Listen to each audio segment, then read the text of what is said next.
Hello guys, welcome back to our YouTube channel. तो 18वें रोज़े का आगाज़ भी हो रहा है सहरी के साथ, और सहरी में है अंडे आलू का सालन, साथ में चाय, साथ में पराठा। तो हर सहरी जो है वो आपको भरपूर करनी चाहिए, ताकि सारा दिन जो है वो आप फ्रेश फ़ील करें और आपको रोज़ा बिल्कुल भी ना लगे, जैसे कि मुझे नहीं लगता। उसके बाद नमाज़ वगैरह पढ़ी, फिर कुछ देर आराम किया। उसके बाद भई मैं अपने कामों में चल अपने कामों में रेडी हो चुकी थी। और यहाँ पर मैं अब कर रही थी सफाई। मैंने कहा फटाफट से झाड़ू वगैरह देकर, पोछा-शोछा लगाकर एकदम घर के काम को फिनिश कर लिया जाए। कि घर के काम तो बाकी भी सारे होते हैं, लेकिन घर को पहले अच्छे से क्लीन वगैरह कर लिया जाए, क्योंकि उसके बाद बाकी के काम भी करने हैं। तो घर की क्लीनिंग के बाद जो है ना, वो अब मम्मा जो है वो बैठ गई थी, और यहाँ पे मम्मा बना रही थी चिकन, आलू और गोभी का सालन। और इस सालन के भई क्या ही कहने, वैसे मुझे तो पसंद नहीं है, मैं गोभी खाती भी नहीं हूँ। लेकिन मेरे घर वालों को बहुत पसंद है और मुझे देखकर ही बहुत अच्छा लग रहा था। तो मैंने कहा कि भई ये सालन भी यकीनन मज़ेदार ही बना होगा। वैसे मेरी मम्मा हर खाना बहुत मज़े का बनाती हैं। और उसके बाद जब तक टाइम हो गया था ज़ोहर की नमाज़ का, और यहाँ मैं पढ़ रही थी ज़ोहर की नमाज़। क्योंकि रोज़े में सिर्फ़ रोज़ा रखना ज़रूरी नहीं है, बल्कि सबसे ज़्यादा ज़रूरी है कि आप अपनी हर इबादत को प्रॉपर टाइम दें। पाँचों वक़्त नमाज़ पढ़ें, कुरान शरीफ पढ़ें, तस्बीहात करें, और अपना अल्लाह से ताल्लुक़ जो है वो मज़बूत बनाएँ, और फिर पूरे साल उस ताल्लुक़ के साथ कायम रहें और उस ताल्लुक़ पर अमल करें। और उसके बाद जो है ना, वो हम लोग ऊपर छत पर हमने ऐसे परिंदों को मतलब कि खाना देने के लिए पानी और रोटी इस तरह से डाल देते हैं, तो कहीं से भी चिड़िया, कौवे, कबूतर जो भी उड़ कर आएँ वो आके खा लेते हैं। तो ये भी एक अच्छा काम है, आप लोगों को भी करना चाहिए। अगर आपका मतलब कि आप परिंदे, वैसे भी आपको पता है गर्मी मौसम बढ़ता जा रहा है, तो उनके लिए पानी, खुराक का बंदोबस्त करना चाहिए। ये भी एक सदका जारिया होता है, और इसका भी आपको बहुत ज़्यादा सवाब मिलता है। तो हम लोग इसी तरीके से, जैसे मैं पानी वाला कर रही हूँ, पानी वाला चेंज कर देते हैं, वॉश कर देते हैं, रोटी वाला भी वॉश करके उसमें ताज़ी फ्रेश रोटी जो है इस तरह से डाल देते हैं। तो एक अच्छा अमल है, और रोज़ों में तो आपको पता है आपकी की गई हर नेकी का अजर अल्लाह पाक के हाथ से बहुत ही दुगना करके आपको दिया जाता है।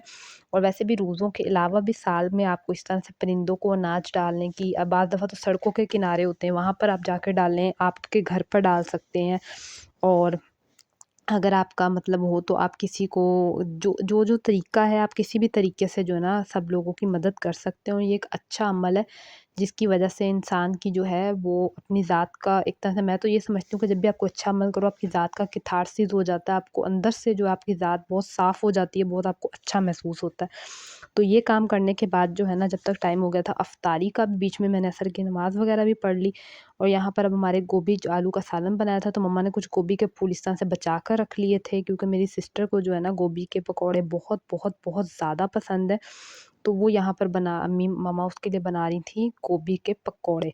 तो बाकी आपको पता है कि आप गोभी के पकौड़े बना सकते हो, आलू के बना सकते हो, पालक के बना सकते हो, बैंगन के बना सकते हो, मिक्स बना सकते हो। तो ये जो है ह्यूज वैरायटी है पकौड़ों की, प्याज़ के बनते हैं। तो आप ऐसा बहुत सारा काम जो है वो कर सकते हो। तो गोभी के पकौड़े बनाने के बाद, उसके बाद जो है रोल और समोसे बने पड़े हुए थे, तो मैंने कहा ये मेरे लिए फ्राई कर दो। तो मेरी सिस्टर ने कहा चलो ये मैं फ्राई कर देती हूँ, क्योंकि मुझे बहुत बहुत ज़्यादा पसंद है। और जब तक जो है वो साथ-साथ मैं अफ्तारी सेट कर रही थी, तो अफ्तारी का टाइम हो गया था। अफ्तारी में चिप्स थे, चटनी थी, खजूरें थी, और आज वही पाकोला का हम लोगों ने जो शरबत बनाया था वो थे, रोल, समोसे थे। तो ये वाली बस थोड़ी बहुत आज अफ्तारी थी। आज अफ्तारी में इतना फ्रूट नहीं था, क्योंकि आज किसी का मार्केट में चक्कर ही नहीं लगा।